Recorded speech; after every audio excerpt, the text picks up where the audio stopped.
pick up. Oh yeah, look at the cheese. Oh yeah, look at that. It's like the old time pizza commercials where the cheese just strings. Mm-hmm.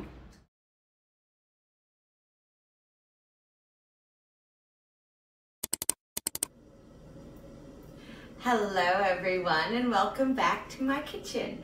My name is Christy, spelled with an E, and if you don't know me or my story, in the past 2 years I have been on a health journey. I've reversed my type 2 diabetes, and in the last 3 months, a little over 3 months, I have gone full carnivore, eating nothing but animal products. Basically, I'm exact opposite of a vegan. Except for liking animals. I love animals. I don't know if you can see it, but Lucky's on my counter at the moment. Lucky. Hang on a moment. There. He knows he's not supposed to get up there, but he has to be involved in everything. Don't you? Yes. Here he is. You want to say hi? No? Say hi. He wants to play shy and get on my shoulder.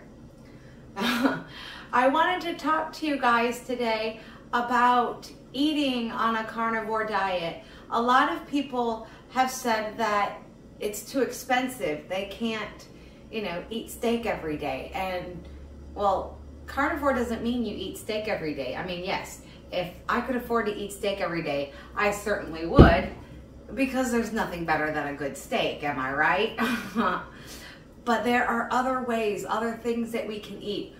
And even though I know that everything is expensive, there are meats that are more economical, like ground beef. And ground beef seems to be rather boring. I mean, what can you make? You can make burgers, you can make chili, you can make tacos. Tacos aren't really, on a carnivore diet, I don't eat vegetables, so I don't eat tacos because I don't put anything in it, and taco meat just by itself with the taco flavoring, I don't like it. I've tried that and no. So I'm trying to find different ground beef recipes that are economical and will work on a carnivore diet. So today I'm going to be making mozzarella stuffed meatballs. I was going to make my own mozzarella again, but I don't know if goat's milk is really good for mozzarella. It didn't work the last time I tried it, and I can't get my hands on any other raw milk at this time.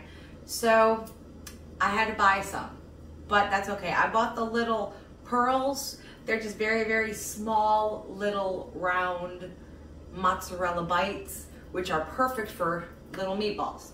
So let's go over to the counter and get things mixing up. But before we do, I wanted to be over here because I have this wonderful skirt that I got from Goodwill. And I know this is not cooking related, please forgive me. But I love this skirt, but it's at the point where I'm having a hard time keeping it on me anymore. So this may be one of the last times I wear it, and I wanted to show it off at least one more time because it is absolutely adorable. I may turn it into an apron so that way I could still have it. So you never know. I'm always looking for ways to reinvent my clothing, especially when things get too big and I can't wear them anymore. So now that we've got that out of the way, let's get the ground beef and start mixing it up, shall we? Now, since we're talking about economic meals, I have 1 pound of ground beef. Now, the ground beef I got from my local farm, and this is, oops, I did it upside down. 1 pound of ground beef, almost exactly, and it was $6.75. The little pearls that I got, I put them in here. As you can see, they're just little guys. The bag of that I got from Walmart was, I think, around $4, and that can be used in other meals as well. So I think that this entire meal, now this is just for 2 of us, but this meal I think would be about $8. So $4 a person, which isn't bad. Now to get started, I'm going to take my rings off because, again, I'm going to be playing with meat. You know how much I like playing with my meat. So, put my meat in a bowl here. I do have to show off my bowl. This is my cousin is a potter who does exceptional work. His name is Eric Strader. If you want to look him up, he's absolutely amazing. But this is one of his bowls. Absolutely gorgeous. But we've got our ground beef. Now I'm going to grab a spoon so I don't put my dirty little hands in the cheese here. I'm just gonna, they've been sitting in the fridge so they're a little bit stuck together. And oh, I should probably get a plate to put my finished meatballs on. I'm going to season the meat first, adding some of my pink Himalayan salt, some pepper.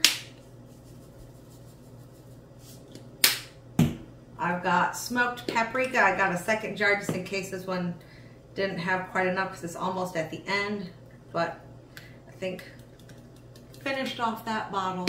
That can be thrown out. I have some onion powder and some no salt garlic and herb. I love me some garlic. We want to get this meat nice and flavorful, and using our hands, get that all mixed up. We want it mixed up nice and good here.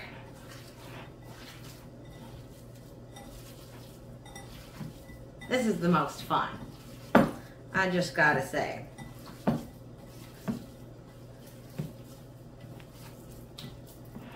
And now I'm just gonna take little balls. I'm gonna flatten them in my hand like that, and this is why I'm using a spoon so I don't get meat juice all over these. Plop a little pearl in there and make sure I cover it all up and kind of squeeze it so that nothing comes through when they're being fried. And another good thing about these is you can make them ahead and put them in the fridge for a while. That's what I'm going to be doing because I'm not making them quite yet.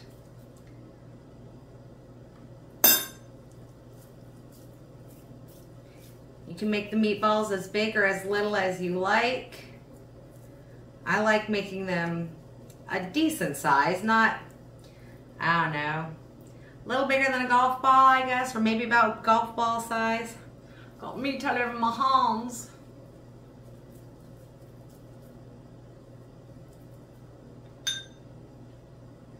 And I'm just gonna keep doing this until I've got all of my meat into meatballs, so as not to bore you while I sit here and do all of these meatballs.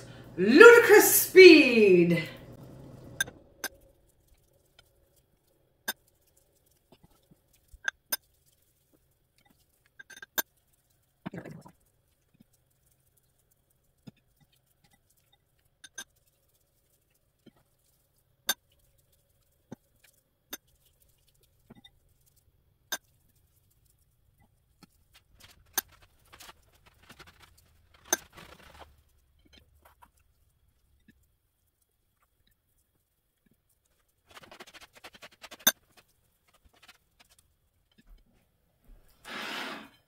So I have 14 meatballs, that's 7 each, which is pretty good, I think. I'm gonna put these in the fridge until later when I fry them in some tallow. So we're gonna let these guys rest and I'll be back in a bit. These guys have been chilling in the fridge for a couple of hours. So we're gonna get our pan ready and get these cooking. Now, of course, I always use tallow with my cooking. Here's my current jar. Of course, this is the tallow that I've made myself. It is so much easier to, well, maybe not easier, but it's more economical to make your own tallow. I can make 4.5 pint jars of tallow for what the cost of not even an entire jar would be. These jars sell for about $20 a piece. and I can make 4 jars for about $13. So big savings right there. So let's head over to the stove and we'll get these cooking. And yes, please pardon the air being on. It is still hot or warm in North Carolina. I'm going to turn my stove on to medium.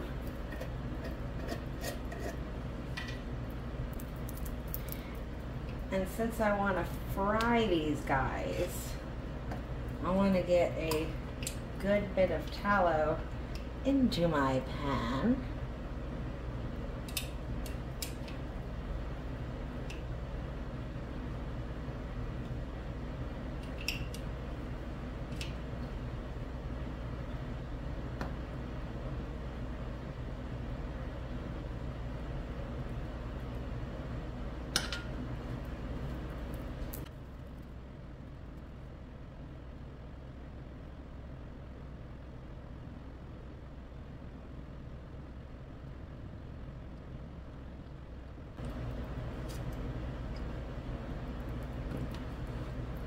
Tallow is great for frying because it has such a high smoke point.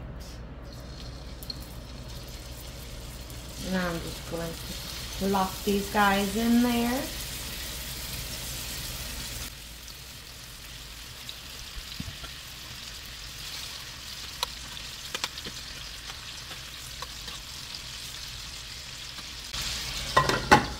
I'll put the lid on them and let them go.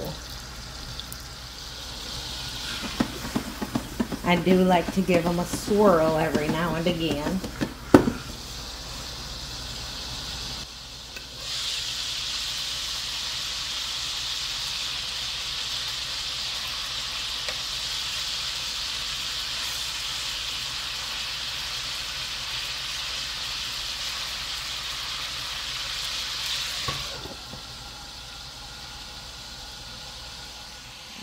Getting all bubbly. Look at them. And you can hear them. I think these are about done, so we're going to get them on a plate.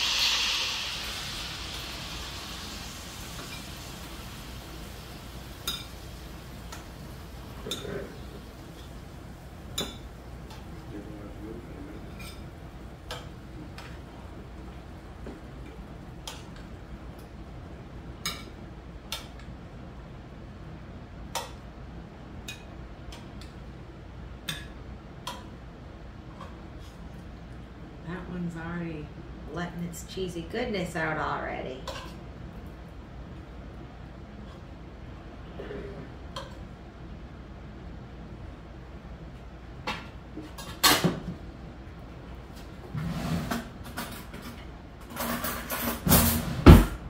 You could eat them with your hands, but a fork's are better. Honey, would you like to try? Yeah. I'm gonna try this one that's already oozing cheese. Mm-hmm. They are hot. Oh yeah. Pick up. Oh yeah, look at the cheese. Oh yeah, look at that. It's like the old time pizza commercials where the right, cheese just strings. Mm-hmm. Very good. Those are good. And like I said, that's an economical dinner that you can make with ground beef that is not a burger. So watch out for more of those videos because I'm going to do a whole series on ground beef dishes that are different and fun and economical. If you've watched this whole thing, give yourselves a round of applause. And thank you so much for watching. If you enjoyed it, please give it a thumbs up and consider subscribing because you never know what else you might see, including more ground beef recipes. Have a great Friday, y'all. Toodles.